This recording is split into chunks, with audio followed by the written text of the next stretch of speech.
Ineng, hindi ko alam kung paano ko sasabihin sa'yo. Halos pabulong ang boses ng kapitbahay namin sa telepono. Nasa break ako noon sa trabaho. Hawak ko pa ang baon kong sandwich nang marinig ko ang kasunod niyang sinabi. May iba nang nakatira sa bahay niyo. Napakunot-no ako. Ano pong bahay? Yung bahay na pinatayo mo, sabi nila na ibenta na raw. Natawa pa ako? Hindi dahil nakakatawa, kundi dahil imposible. 12 taon akong nagtrabaho sa Australia para sa bahay na yon. Bawat overtime, bawat birthday na hindi ko na ipagdiwang, lahat ng iyon para sa bahay na hindi ko man lang natirhan. Kung gusto mong malaman kung paano nagsimula ang lahat, buksan natin ang panibagong secret file. Ako si Rhea, 38 taong gulang. Isa akong disability support worker dito sa Brisbane, Australia. Hindi ako umalis ng Pilipinas para yumaman. Umalis ako dahil wala na kaming ibang paraan. Noong namatay si Papa, naiwan kay Mama ang maliit naming sari-sari store. Hindi iyon sapat para pag-aralin ang bunso naming kapatid na si Kevin. Ako ang panganay. At sa pamilya namin, ang panganay ang unang natututong isantabi ang sariling pangarap. Nagtapos ako ng kursong education. Pangarap kong maging guro. Pero imbes na chalk ang hawakan ko, passport ang hinawakan ko. Naalala ko pa ang gabi bago ang flight. Tahimik kaming kumakain. Si Mama paulit-ulit na nagsasandok ng kanin kahit halos wala ng laman ang plato. Anak, mahina niyang sabi. Huwag mong isipin ang bahay. Ang importante, mabuhay ka ng maayos. Ngumiti lang ako. Mama, pangako ko. Pag-uwi ko, hindi na tayo mangungupahan. Sa sulok ng mesa, naroon ang kapatid kong si Lorna. 3 taon lang ang tanda ko sa kanya. Siya ang pinakamalapit kong kapatid. Siya rin ang unang yumakap sa akin bago ako umalis. Ako na ang bahala kina Mama. Hindi ko alam na ang pangakong yun pala ang babalik para durugin ang tiwala ko. Sa unang 3 taon ko sa Australia, wala akong ibang inisip kundi trabaho. 2 trabaho sa umaga, pag minsan sa hapon nag-dishwasher pa ako. Cleaning naman sa weekend. Kapag may holiday, hindi ako nagpapahinga. Mas mataas kasi ang bayad kapag holiday eh. Tuwing sasahod ako, konting pera lang ang iniiwan ko para sa sarili ko.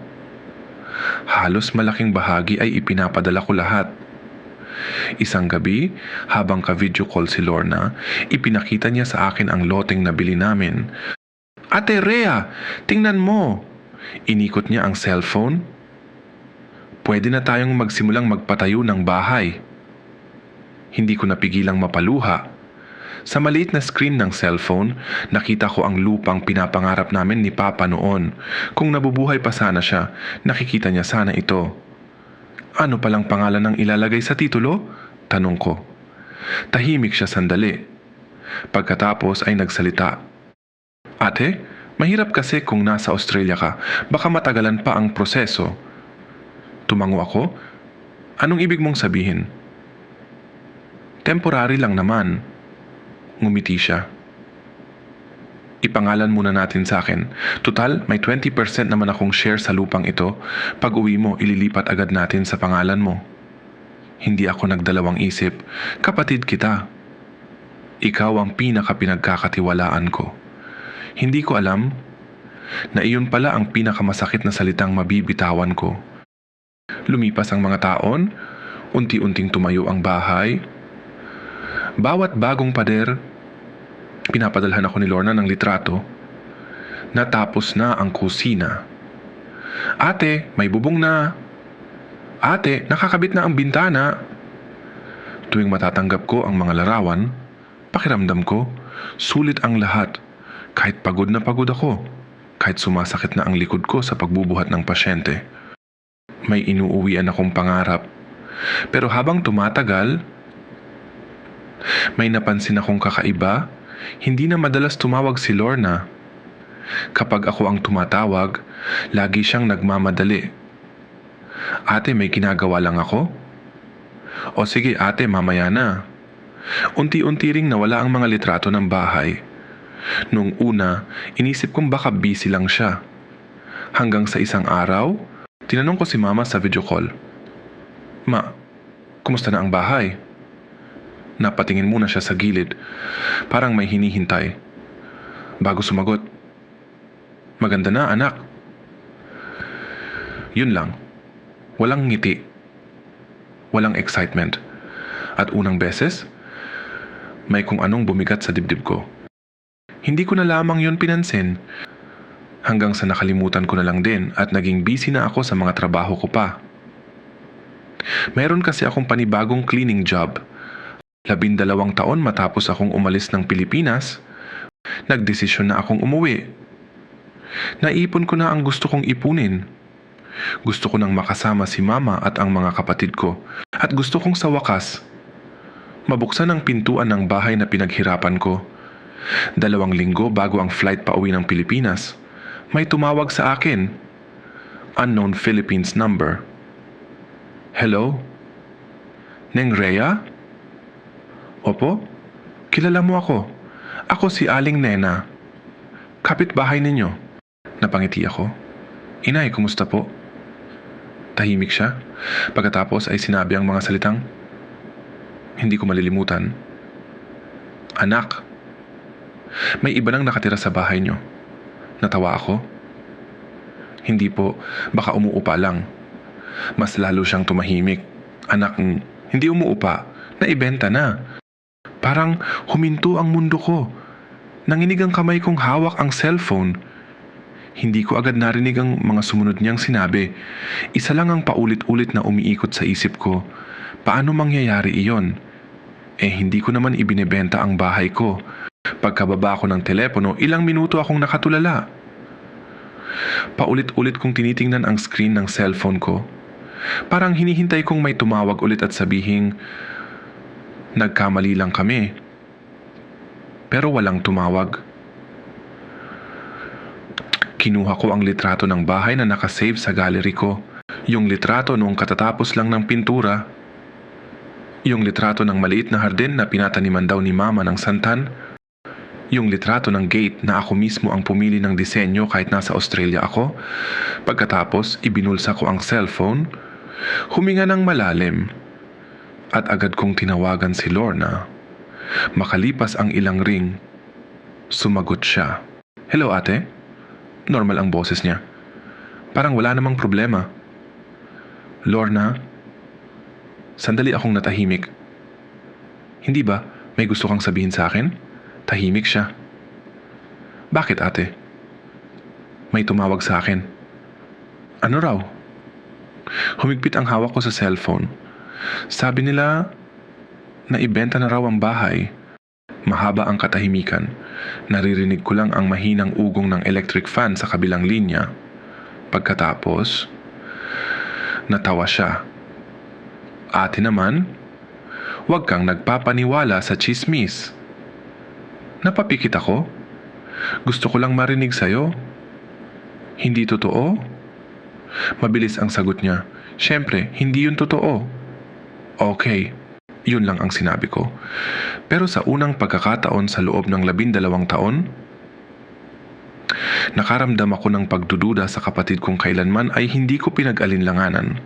Kinabukasan, hindi ako mapakali sa trabaho. Habang pinapakain ko ang matanda akong pasyente, palagi kong naiisip ang bahay. Pag-uwi ko sa apartment, pinuksan ko ang lumang chat namin ni Lorna. Halos 10 taon ng usapan, mga resibo, mga quotation, mga plano, mga litrato.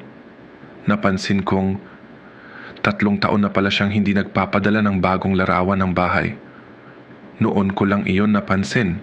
Dati kasi, halos buwan-buwan may update. May kisame na, may tiles na, may bagong pintura, hanggang sa wala na. Tinawagan ko si mama. Pagkasagot niya, masaya pa ang boses niya. Anak, kumain ka na ba? Opo. Ma, Kumusta ang bahay? Tumahimik siya. Narinig kong parang may dumaan sa tabi niya. Pagkatapos ay bumaba ang boses niya. Maganda naman. Pwede bang ipakita? Ay, nasa labas kasi ako. Next time na lang. Bago pa ako makapagsalita, bigla niyang sinabi, "Sige anak ha, tawagan na lang ulit kita." At pinatay ang tawag. Napabuntong hininga ako. Hindi si mama ang nagsisinungaling. May tinatago lang siya. Kinagabihan, ako na mismo ang tumawag kay Aling Nena. "Nay, pwede po ba kayong magsabi ng totoo?" Hindi siya agad sumagot. Parang nag-iisip kung hanggang saan ang pwede niyang sabihin. "Anak, huwag ka sanang magagalit. Sige na nay, sabihin niyo lang po. Mga 2 taon na may pamilya nang nakatira sa bahay na ipinagawa mo." Napalunok ako. Umuupa? Mahina siyang bumuntong hininga. Hindi ko alam eh. Pero ang sabi sa barangay, may bago na daw may-ari. Nanlamig ang buo kong katawan. Paano po si mama? Nasa lumang inuupahan na ulit. Parang may sumabog sa tenga ko. Akala ko, doon na siya sa bagong bahay nakatira. Sandali lang siya roon eh. Pagkatapos, umalis din. Hindi ko na narinig ang yung mga sumunod niyang sinabi. Isa lang ang paulit-ulit na tumatakbo sa isip ko. Bakit bumalik sa inuupahang bahay si mama kung may sarili naman kaming bahay? 12:00 na ng madaling araw sa Australia. Hindi pa rin ako makatulog. Paulit-ulit kong tinitingnan ang contact name ni Lorna. Gusto ko siyang tawagan. Gusto kong magalit. Pero may parte sa akin na umaasang may paliwanag pa. Kaya imbes na tumawag, nag-message ako. "Lorna, hindi ako galit. Gusto ko lang malaman ang totoo, anong nangyari sa bahay." Nakita kong scene. Lumipas ang 5 minuto, 10 minuto, 30 minuto. Walang reply. Kinabukasan, wala pa rin. 3 araw ang lumipas. Tahimik pa rin ang chat. Hanggang sa isang hapon, bigla siyang nagpadala ng isang maikling mensahe. "Pasensya ka na ate. Wala nang iba. Walang paliwanag. Walang dahilan. Walang sagot." Tinitigan ko ang 4 na salitang iyon. At doon ko unang naramdaman na baka totoo ang lahat ng kinatatakutan ko. Na baka ang bahay na pinaghirapan ko sa loob ng 12 taon ay wala na talaga. At ang mas masakit, baka ang taong kumuha nito ay hindi estranghero, kundi ang kapatid na itinuring kong pangalawang magulang ng pamilya namin. Hindi na ako mapakali. 2 linggo pa bago ang flight ko, pero pakiramdam ko bawat araw ay 1 taon ang haba. Hindi ko na halos malasahan ang pagkain. Hindi ko na rin ma-enjoy ang trabaho. Napansin yun ng supervisor ko. "Everything okay, Ria?" Ngumiti lang ako. "Yeah." Pero alam kong halata sa mukha ko na hindi ako okay. Dumating na nga ang araw ng flight ko. Hindi ko alam kung ano ba ang mararamdaman ko. Yung dating punong-puno ng saya, napalitan ng hindi maipaliwanag na emosyon. Habang lumalapag ang eroplano sa NAIA, nakadikit ang noo ko sa bintana. 12 taon. 12 taon akong nangarap sa araw na ito. Akala ko, pagbukas ng pinto ng airport, uuwi na rin ang pagod ko. Hindi ko alam na doon pa lang pala magsisimula ang pinakamabigat kong laban. Pagdating sa Pangasinan, walang sumundo. Hindi ko yun pinansin. Baka traffic, baka may trabaho. Nag-book na lang ako ng van. Habang papalapit kami sa dating barangay namin, mas bumibilis ang tibok ng puso ko. Kabisado ko pa rin ang bawat kanto. Ang lumang waiting shed, ang tindahan ni Aling Cora, ang malaking puno ng akasya. Pagliko namin sa eskinita, Napahawak ako sa upuan. Hindi ko na makita ang bahay. May bago ng pintura. May ibang sasakyan sa garahe. May batang naglalaro sa bakuran. Hindi ako bumaba agad. Parang natanggalan ako ng lakas. Tahimik lang akong nakatingin.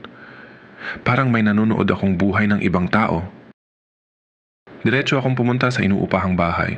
Nang makita ako ni Mama, napahagulgol siya. Anak, niyakap niya ako ng mahigpit.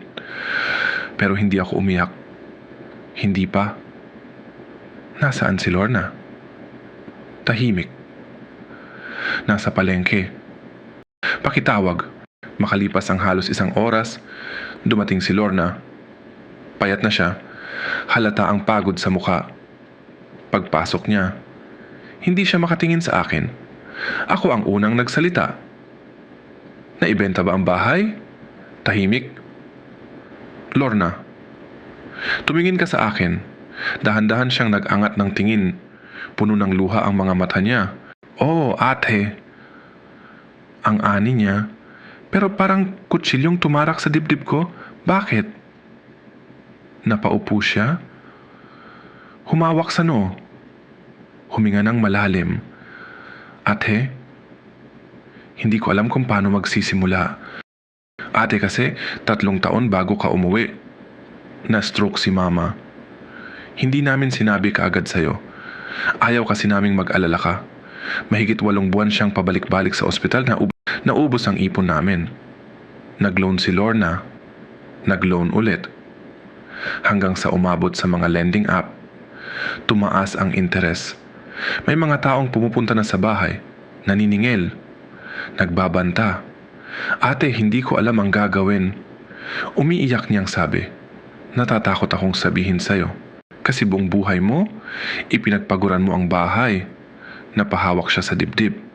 Pero natatakot din akong mamatay si Mama dahil wala tayong pangyong pambayad. Tahimik ang buong bahay, naririnig lang ang mahinang paghikbi ni Mama. Tumayo ako. Hindi ko alam kung iiyak ba ako o sisigaw. Bakit hindi ka nagsabi? Ate? Bakit? Bigla rin siyang napasigaw. Kasi pagod ka na. Lahat kami natigilan. Araw-araw kitang nakikita sa video call. Payat ka? Lagi kang overtime? Kahit may sakit ka? Pumapasok ka pa rin. Sa tingin mo ba kaya kong sabihin na kailangan mo na namang magpadala? Tumulo ang luha niya. Kaya ko inako lahat. Akala ko maaayos ko. Akala ko makakabayad ako. Akala ko makakahanap ako ng paraan. Napaupo siya sa sahig. Hindi ko gustong ibenta ang bahay. Pero wala na akong pagpipilian. Tahimik ako. Galit pa rin. Masakit pa rin. Pero ngayon, nakita ko rin ang kapatid kong matagal ding nagdala ng bigat na hindi niya kayang akuin mag-isa. Kinabukasan, magkasama kaming pumunta sa dating bahay. Hindi para bawiin, kundi para magpaalam. May batang nagdidilig ng halaman. Lumabas ang bagong may-ari. Magalang siyang bumati. Hindi niya alam kung gaano karaming alaala ang nakatayo sa harap niya. Ngumiti ako. Alagaan niyo po ang bahay. Yun lang. Habang naglalakad kami pauwi, walang nagsasalita. Hanggang sa si Mama ang bumasag sa katahimikan. Anak, pasensya ka na talaga. Humihingi kami ng tawad sa'yo. Huminto ako. Hinawakan ko ang kamay niya. Ma, hindi bahay ang nawala sa akin. Napatingin siya. Kundi 12 taon ng pangarap. Tahimik kaming lahat. Maya-maya, lumapit si Lorna. Hindi siya nagsalita. Yumakap lang siya. Nung una, hindi ko maibalik ang yakap. Masakit pa rin pero naalala ko ang isang bagay. 12 taon akong nagsakripisyo para magkaroon kami ng tahanan. Kung hahayaan kong manaig ang galit, baka pati pamilya, mawala rin. Dahan-dahan kong niyakap ang kapatid ko. Hindi dahil nakalimutan ko ang ginawa niya. Hindi dahil tama ang desisyon niya, kundi dahil pareho kaming nagkamali. Ako, sa sobrang pagtitiwala. Siya, sa sobrang takot na humingi ng tulong. Hindi na namin maibabalik ang bahay, pero maaari pa naming simulan ulit ang pagiging pamilya. 6 na buwan ang lumipas. Hindi na ako bumalik sa Australia. Nagtrabaho ako bilang online tutor habang unti-unti kaming nag-iipon. Si Lorna naman, nagbenta ng maliit niyang negosyo para mabayaran ang natitira niyang utang. Hindi kami mayaman. Wala na rin ang malaking bahay na minsan naming pinangarap. Pero tuwing linggo, sabay-sabay na kaming kumakain sa maliit naming inuupahan. Minsan, habang pinagmamasdan ko silang nagtatawanan, napapangiti na lang ako. Doon ko naunawaan na ang bahay na ipapatayo ulit, pero ang pamilyang tuluyang nagkawatak-watak, mas mahirap nang buuin. At minsan, ang tunay na tahanan ay hindi gawa sa semento, kundi sa mga taong pinipili pa ring manatili. Kahit marami ng dahilan para tuluyang umalis, na-realized ko, sila ang totoong tahanan ko. Hindi lahat ng nawala ay dahil may masamang tao. Minsan, ang mga pinakamalalalim na sugat ay bunga ng mga desisyong ginawa ng mga taong pareho lang namang gustong protektahan ang pamilya. Si Rhea ay nagsakripisyo ng 12 taon para mabigyan ng magandang buhay ang mga mahal niya. Si Lorna naman, piniling akuin ang lahat ng problema ng mag-isa dahil ayaw niyang dagdagan pa ang bigat na pasa ng atin niyang nasa ibang bansa. Pareho silang nagkamali, pero pareho rin silang nagmahal. At minsan, ang pagmamahal na walang bukas na komunikasyon ay nagiging simula ng pinakamalaking pagkawasak. Kung may isang bagay na pwedeng iwan ang kwentong ito, marahil iyon ay ang paalala na ang tiwala ay hindi lang tungkol sa pagiging tapat. Kasama rin dito ang tapang na magsabi ng totoo. Kahit alam mong masasaktan ang taong mahal mo. Dahil kung minsan, ang katahimikan ang nagiging pinakamahal na kasinungalingan. At ngayon, kami naman ang gustong makarinig ng inyong opinyon. Kung ikaw si Rhea, mapapatawad mo ba si Lorna matapos niyang maibenta ang bahay na pinaghirapan mo sa loob ng maraming taon? O sa tingin mo, pareho silang may pagkukulang dahil pinili nilang dalawa ang manahimik sa halip na mag-usap? Ibahagi ang inyong pananaw sa comment section. Binabasa namin ang bawat isa sa inyong mga komento at maaaring ang susunod na talakayan ay magbigay rin ng aral sa ibang nanonood. Kung nagustuhan ninyo ang ganitong klaseng mga kwento, huwag kalimutang i-like ang video, mag-subscribe sa Secret Files Abroad at i-click ang notification bell para hindi ninyo ma-miss ang susunod nating case file. At kung ikaw naman ay may sariling kwento, maaaring tungkol sa pagiging OFW, buhay sa ibang bansa, relasyon, pamilya o anumang karanasang nag-iwan ng malaking aral sa iyong buhay, maaari mo itong ibahagi sa amin. Maaring magpadala ng email o mag-message sa aming mga social media channels. Maaring manatiling pribado ang iyong pagkakakilanlan. Ang iyong kwento ay maaaring maging inspirasyon, babala o pag-asa para sa iba. Ang bawat tao ay may kwentong hindi nila naikukwento sa iba. At minsan, ang pinakamabigat na lihim ay hindi ang mga salitang sinabi natin, kundi ang mga katotohanang pinili nating itago para protektahan ang mga taong mahal natin. Ito ang Secret Files Abroad. Hanggang sa susunod na case file.